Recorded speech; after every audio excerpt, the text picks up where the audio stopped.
There are few organizations of faith that deal with policy and faith. And one man has really taken the globe literally by hand. Albert Veksler is the global director of the Jerusalem Prayer Breakfast and joining me in studio to discuss the amazing accomplishments this organization has had and what's in store for the future. Thank you so much for joining me here. Thank you, Phyllis, for having me. It's a great privilege. Albert, you've got over 20 places where you've held events bringing in prayer and faith and policy. I want to begin with, what was this vision and where are you now? And you're heading into a 10th anniversary. It's a remarkable achievement. Well, to be specific, we've had now 27 events outside of Israel.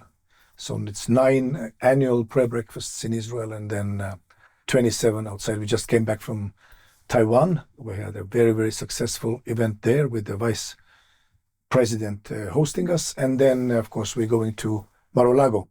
Our next event will be at the very same place where President Trump and Prime Minister Netanyahu just had their very important talks. So how did it start? Well, it started in a very, very interesting way since Robert Ilatov, he was appointed by the Speaker of the Knesset to the position where he was responsible for all the contacts with the Christian communities as the Christian Allies Caucus chairman. And then he approached me as I was doing my PhD interviews in the Knesset and asked for help. And I said, how can I help you? He said, look, we need to build another alliance of the Friends of Israel. I said, why? There are so many. I mean, you have the Christian Embassy, Bridges for Peace. You have Christian Friends of Israel, Christian Friends for Israel. I mean, they're all doing great work. He said, we need something that is ours, something coming out of the Knesset, meaning that. And so I said, okay, well, then you need a prayer breakfast. He says, you're crazy. I mean, this is a Jewish state. You don't expect us to pray to Jesus. I said, look, we can find something that the Jews and Christians actually can agree about. He said, forget it. I said, look, we can pray for the peace of Jerusalem. He said, think of something better. Then he went to speak with Reuven Rivlin, comes back, he says, you know what? Rivlin loved it. He's going to host us in his residence. He's going to be supportive of the event and the movement. Well, we didn't actually think of the movement at that time. But are you going to help me now? Because he had now sold the idea to Rivlin. Rivlin loved it, so I have to start working. And so that was the very beginning. And then we had the first event in 2017 with 58 nations represented, 570 people. And then invitations from London, from Uganda, from United States, Australia, all the Scandinavian countries. So it's been quite a journey. I want to start with Taiwan because it's interesting. You know, China is definitely encroaching on Taiwan as we speak. There's a greater confusion in the world as to what's really happening geopolitically. You enter Taiwan, you're meeting with the top layer of politicians there, bringing delegations from other countries as well. Try to share with the audience what happens and what happens underneath the surface as well. Well, Taiwan was very unique. And to be honest, we were received with such love and support that I haven't seen in any other place. And they were really doing their best. There was the Jewish Community Center, that was started by Jeffrey Schwartz, and then Ginny and Carl Chien. They were the ones initiating the whole process in Taiwan, and they worked so well together. So we had, of course, the vice president come and share, and it all, of course, happened under these threats, as you mentioned earlier. And Israel actually plays a great role in here, because as we were gathered in Taipei, we heard the news break that the deputy foreign minister of Taiwan had visited Israel. And of course, that was something that enraged China. And then it came also to the surface about the defense contracts with the United States. So suddenly all of these things were on the table. And again, you can say it coincided, but I like this kind of, coincidences, because this is what we've seen in Italy, this is what we've seen in Fiji, this is what we've seen in Holland, and in all these places. I mean, we've seen certain very important events take place exactly the same time as we come. That has been the case. It happened quite a number of times for you, which is really interesting. And I think most people need to follow some of the places that you've gone to. I know that I have been involved in covering some of these stories as well, and very amazed to see that the point of entry often is as the geopolitics is playing out, which begs the question about what's happening in terms of the fanatic Islamization of the world. And I think that it's important to bring that up here. And it's not about every Muslim, but it is about the fanatics. And the fanatics are really entering countries that they never did before. And it's a very serious issue. And you're finding that there's definitely a parallel as to what's happening within the countries you're choosing to sometimes go to, and see how does that play out in terms of Israel and the Middle East and the United States, because everything today is connected. The world is connected. It's a different world that we live in today.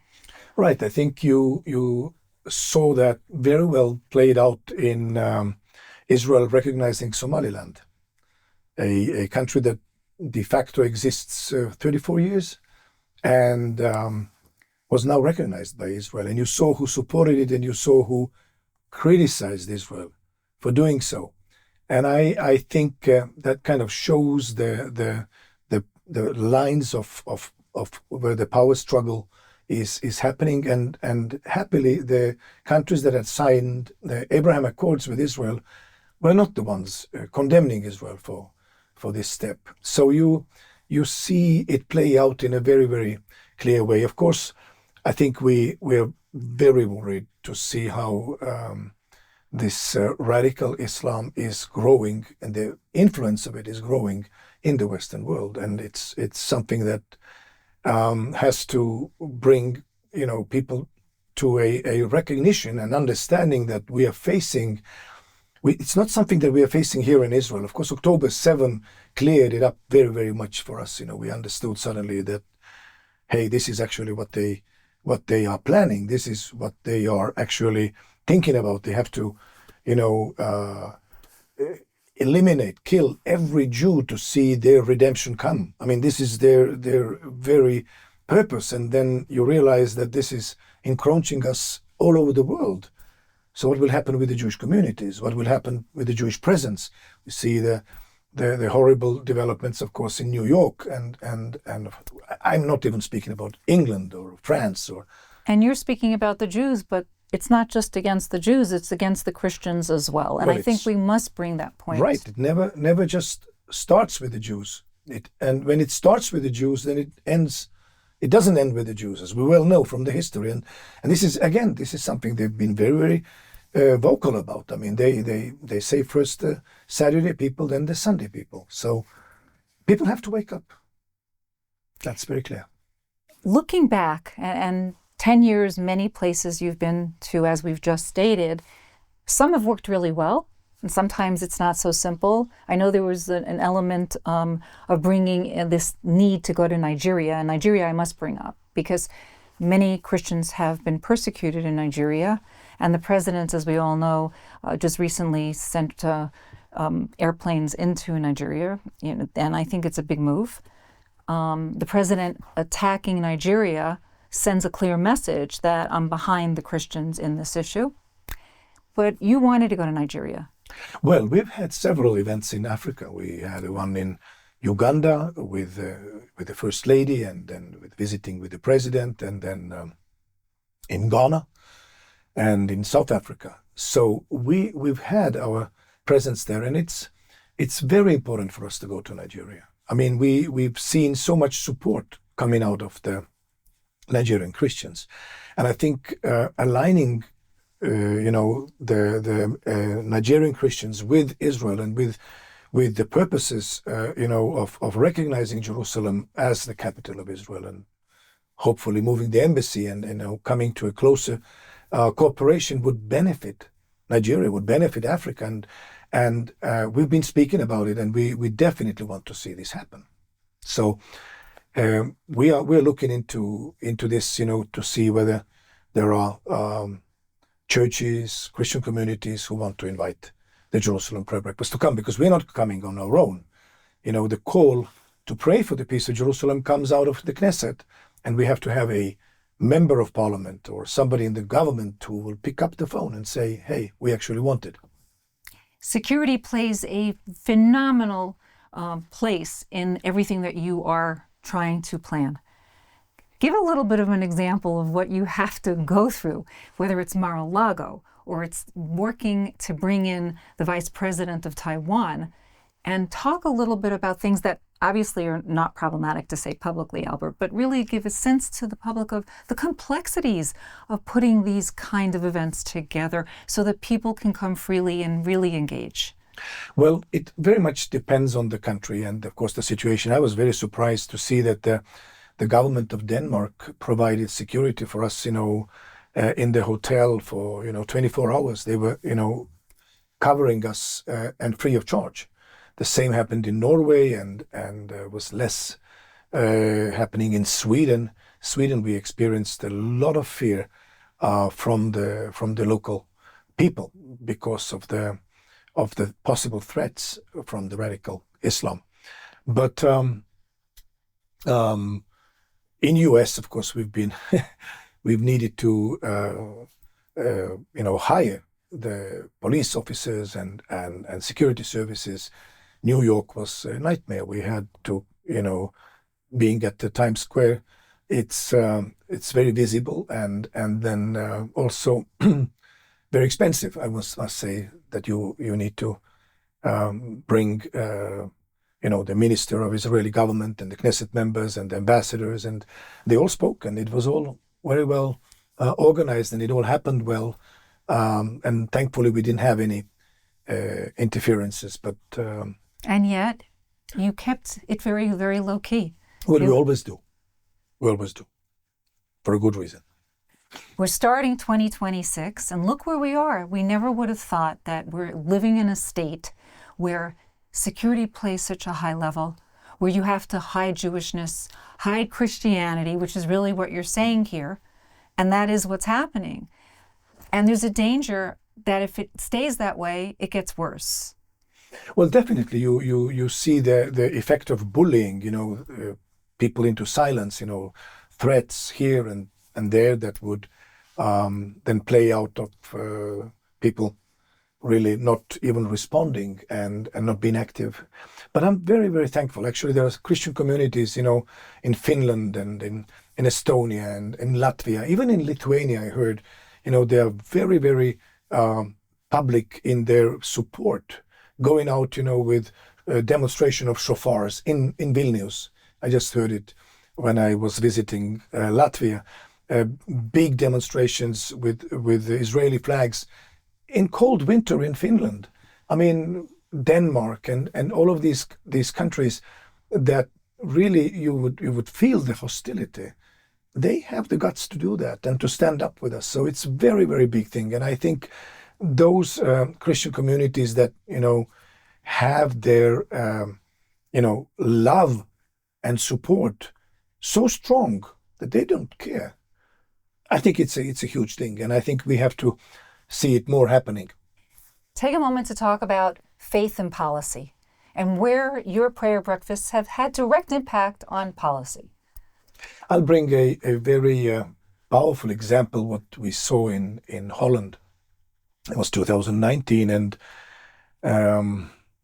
the Second World War was a horrible time in Europe, and especially in the occupied Europe, occupied by Nazis. And Holland was one of these countries where the Nazis took over, and it became a very efficient killing machine. I think 88% of the Dutch Jews were exterminated, murdered, and the irony was that the Jewish people had to pay their tickets to the death camps.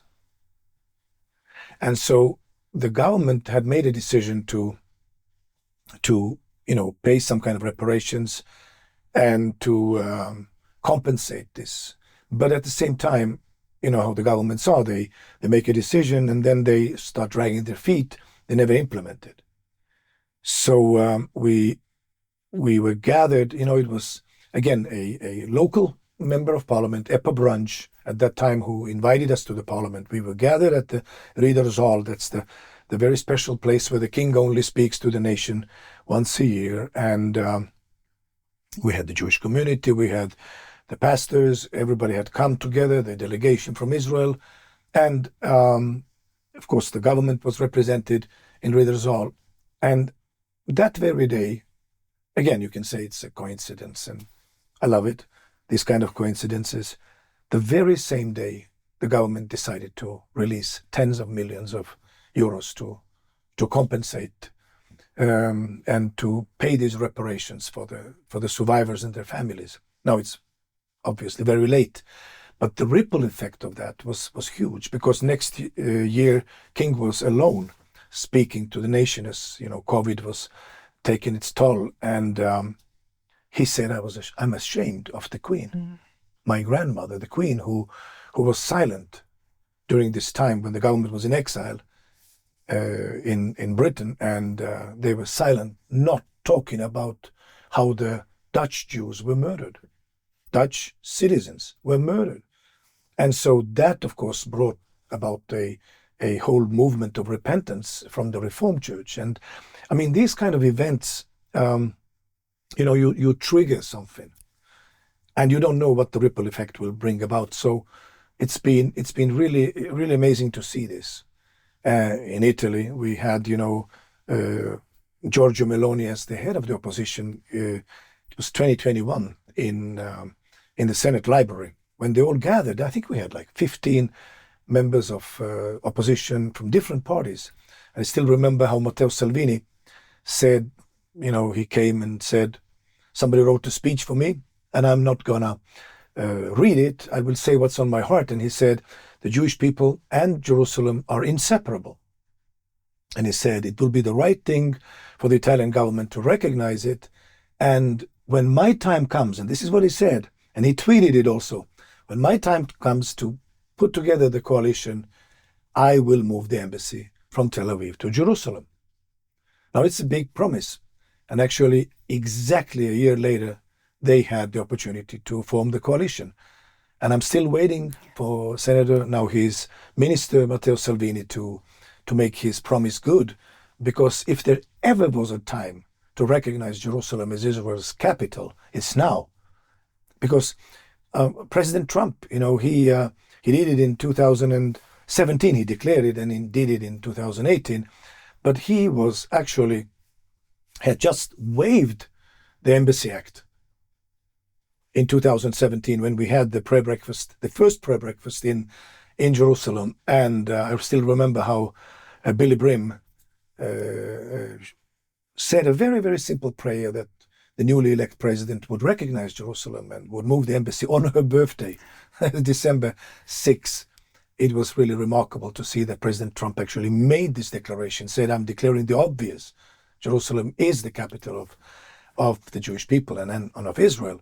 And so then he, of course, moved the embassy despite the delays that the State Department tried to pull off all kinds of things. But they managed to do that. And Ambassador Friedman was so instrumental in making this happen. And I really believe that this is the moment when governments should actually show their support for the only democracy in the Middle East, Israel, and declare and say what the Bible has said for, thousands of years, that Jerusalem is Israel's capital, and recognize Israel's right to say where the capital actually is. And of course, then recognize a history of 3,000 years. That would be something that would be helpful, not just for Israel, but for all of these countries. And I would really make this kind of a call and ask those nations have actually promised. You speak about Czech Republic and Hungary and many others who made these promises, to move the embassies, and they've been kind of waiting. I think this is the time. 2026 is the best time to recognize that Jerusalem is actually Israel's capital. Trump, Mar-a-Lago, we don't know if President Trump will show, but can you share a little bit? Can you let everybody in on what's going to happen?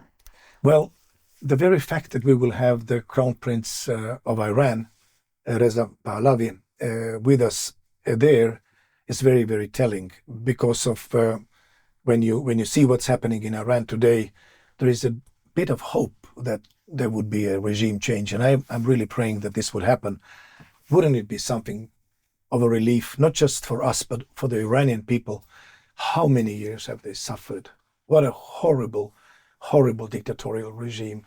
How many people have been murdered and lost their lives and health and future. It's about time for a change in Iran. So I would be very happy to see that, take place. And of course, we want to see recognition of Israel's rights for Judea and Samaria. President Trump has been very, very amazing by recognizing Jerusalem, the Golan Heights, standing up with Israel in the way that has been remarkable. The hostages were freed. I mean, you cannot even think that this would be possible. I remember it was that day in the Knesset, we were pinching ourselves. Is it really true? Are they really being released? And they were. So I think President Trump's needs to have a legacy of recognizing Jerusalem, Judea and Samaria. I mean, wouldn't it be huge if he would be going to history as the president who actually said, look, what the Bible says is right. The geopolitics always comes into play. We just witnessed the meeting between President Trump and Prime Minister Netanyahu, and he has a lot at stake. So he pushed back on that issue in particular. Did you expect that that's what would happen? Well, I think he also gave a lot of hope, because he said that we had disagreements, but then he said also that we will come to a declaration. And he said he wouldn't discuss these things publicly, which we understand. It's a very sensitive issue because of the very strong Christian community that is behind President Trump as well. So I think that, unfortunately, faith and politics, sometimes they align, and we don't know. Well, I think the scripture that is making many of the Christian leaders concerned over this whole situation is, of course, in book of Joel 3, where it speaks of a judgment coming over the nations, over how they divided not our land, but God's land. So it's something that is very much, bringing it's in the hearts of many Christian leaders. And so the very way how United States will treat this situation, I think will either give a lot of hope, or it would make many people despair. I think it is important for United States to keep that line that they've started to move towards recognition of Jerusalem, Golan Heights. Why not recognize the whole biblical land of Israel? So I really, really think that the very way how people will know how to pray for this recognition to take place would be very important. It's actually very interesting, when you bring this up, that many that listen to us talking don't understand why are the Christians so strong on Judea and Samaria when some of the Jews aren't as strong on Judea and Samaria. And I think that nobody ever explains this. Well, I think what people find out when they read the Bible is that they don't want to see their nations suffer over how their politicians would make decisions concerning Judea and Samaria. I mean, you have the whole history of empires and nations rise and fall over how the Jewish people were treated. I mean, you start with Veksler and Herzl. I mean, how they were planning and thinking and hoping that Germany would be that country that would offer a protectorate, a German protectorate for the Jewish people in the Turkish Empire. They did everything they knew. I mean, Herzl being a journalist, of course, Heschler having all his contacts with Grand Duke Ferdinand and then, of course, all the way up to Kaiser. And they did all they could to talk to Turkish Pasha, who didn't care, to talk to Van Pleve, the Minister of Interior of Russia, who didn't care. They even went all the way up to Kaiser when he visited in 1898 here in Jerusalem, and heard these unfortunate words that Germany has to put Germany first. So that was the biggest mistake that Kaiser could ever do, because we know what happened a few years later as the First World War broke out. I mean, Germany, Turkey, and Russia were the big losers. There were also many Christians that were murdered. And I think that's extremely important to bring up here. That's right, that the Holocaust didn't just kill and wipe out 6 million Jews, and Jewry's still catching up on that, but that millions of Christians were murdered. Well, and this was also kind of being prepared. I mean, in the First World War leading to the Second World War. But you see how the nations, and I mean, I think that many Christians realize that nations have been judged over how they treated the Jews, whether it's popular or not. I mean, we are not supposed to kind of give an assessment of, are the Jews doing good, doing bad, should we bless, should we curse? No, the Bible is very clear. I think I've even called it God's foreign policy doctrine that he laid out to Abraham, and then he spoke about this, several times in the Tanakh and in the Bible, that you can see that the nations that bless Israel stand at the side of the Jewish people would eventually see a blessing. And so I think the very reason why they see the need of their governments, of their countries, stand on the right side of the history, stand on the side which will support the Jewish people, is very much because of also the judgment that they want to avoid. And who would want something evil and bad to happen to your country? And we've seen evil too much. So let's hope for something brighter in 2026. Well, talking about 2026, where is the Jerusalem Prayer Breakfast heading? Well, we are busy as always. We will have, of course, our event in Mar-a-Lago now in a few days, and then that will be very exciting because we will have several nations send their delegations, parliaments of Latvia and then Brazil and many nations will be represented there, and so that will be a huge event. Then Ottawa, Canada.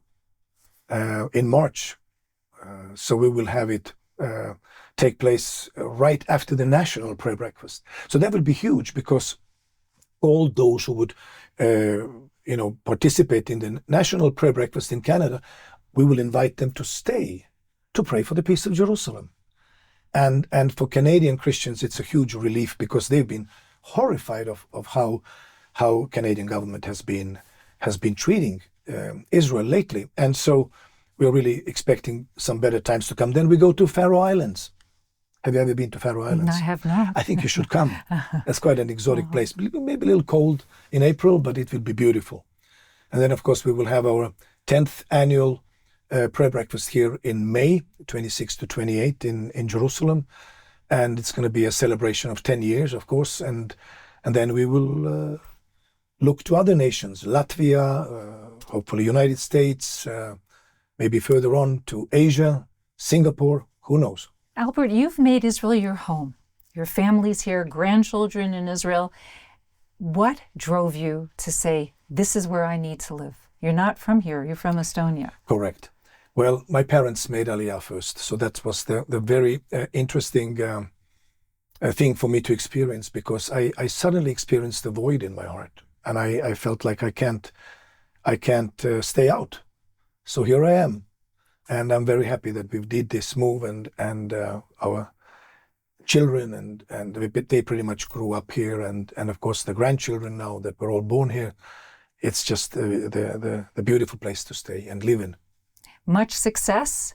It's an exciting time to see where the Jerusalem Prayer Breakfast will go in 2026. Thank you for sharing ahead of Mar-a-Lago, and look forward to being there. Wonderful, and I'm happy you're coming and you're going to cover it right from there.